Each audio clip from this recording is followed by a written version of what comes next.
With the presidential fight finally over, the question remains what's going to happen over the next 2 weeks. President Trump remains the head of the executive branch of this country until January 20th of 2021. So what's left for him to possibly do? Could he add to his legacy? Could he do some important things here?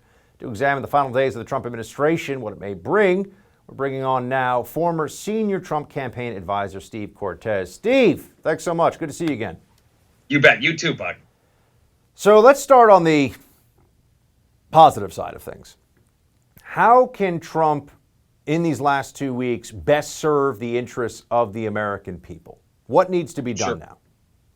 Well, let me tell you a few concrete things that I think he can do. And one I think he will do, which is appoint a special counsel. I really believe that the Chinese Communist Party Biden cartel bribery scandal, it should have been the biggest story by far of the campaign. It wasn't, because it was ignored by corporate media and actively suppressed by big tech. But that is still a story and a scandal which needs far more investigation. I think as a country, and this isn't me speaking as a partisan now because the election's over, but this is me speaking as an American, the country is at risk of potentially swearing in a chief executive, a commander-in-chief who is compromised by the foremost enemy of the United States. So I hope and believe that in these closing days, the president is going to appoint a special counsel. What I also think the president needs to do, speaking more politically now, and what I think he will do, and what I hope he'll do, my suggestion to him is get out of Washington, D.C. I think he is at his best, I think, when he's among the American people. And I think what he should do is a short tour of sorts that highlights some of the best accomplishments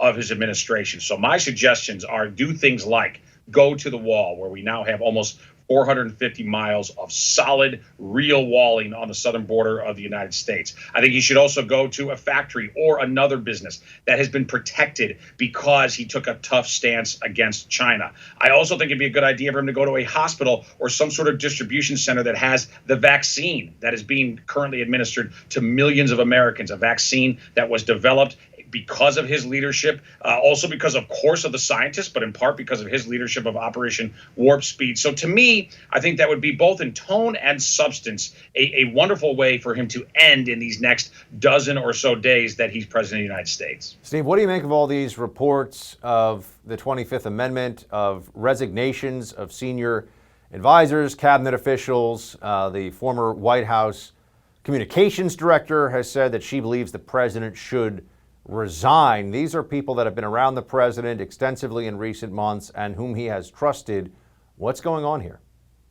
Right. Well, Buck, let me start with Alyssa Farah, the former communications director, because I think she is the most shameful of all the people now who have jumped ship when they believe it's politically expedient to do so. She claims that she has believed for some time that the Trump campaign, that President Trump legitimately lost the election. Well, if that's the case, then she was a complete liar in front of the American people, because she was White House comms director when the Trump White House, when our campaign was actively pursuing the case to uncover the frauds, irregularities, and constitutional violations that we believe tainted the vote. So she was literally paid by taxpayers then to promote something which, in her own admission now, she believes is a lie. So I think she should be just summarily dismissed as somebody who is unserious and unscrupulous.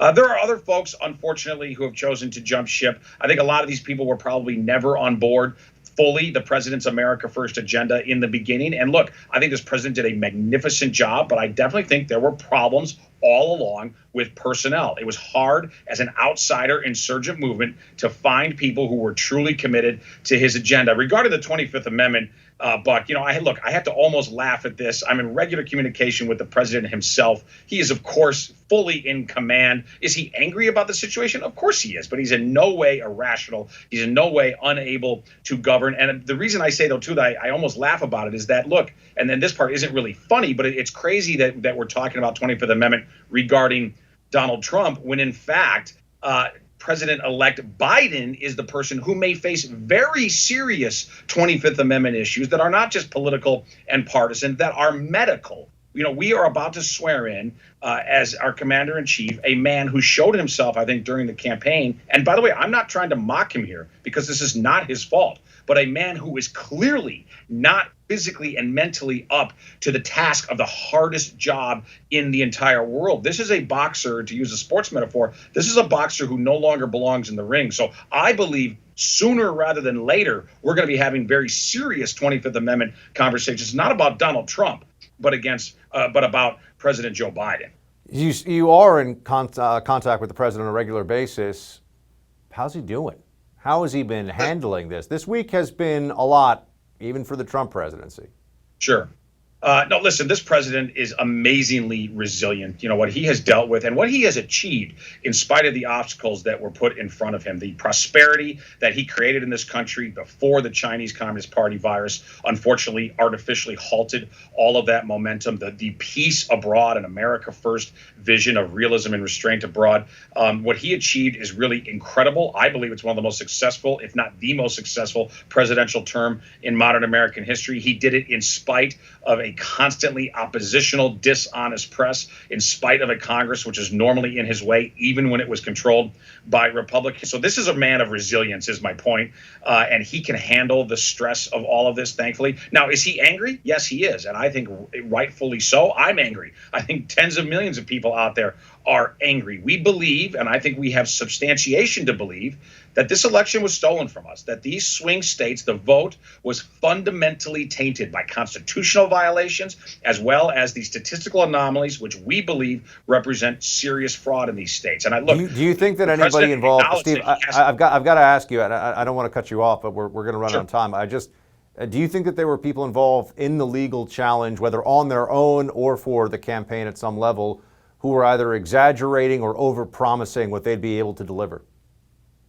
You know, certainly some people outside of the campaign. Absolutely. You know, I think that's undoubted. People who were allies of the president, people who were, I think, had the best interest of the president at heart, but certainly did not pursue the right tactics. You know, absolutely. But as far as the actual official campaign legal team, no, I really don't believe that there was exaggeration there. And I think the proper strategies were followed. I think, frankly, a lot of courts, you know, the corporate media loves to say that we lost 60 times or 70 times or pick your number. That's simply not true. Many of those cases were not brought by the campaign. Almost all of them were not. And even of those cases, by the way, most of them, the courts refused to hear based on standing, based on procedural issues. So we really never got our day in court, with the lone exception of Wisconsin, where we narrowly lost in the Supreme Court there 4-3. And by the way, court cases are still pending, which is still important. It's not going to make Donald Trump president on January 20th, but it's still important for the integrity of our electoral process going forward. Steve Cortes, good to see you, sir. Appreciate it. Thanks so much.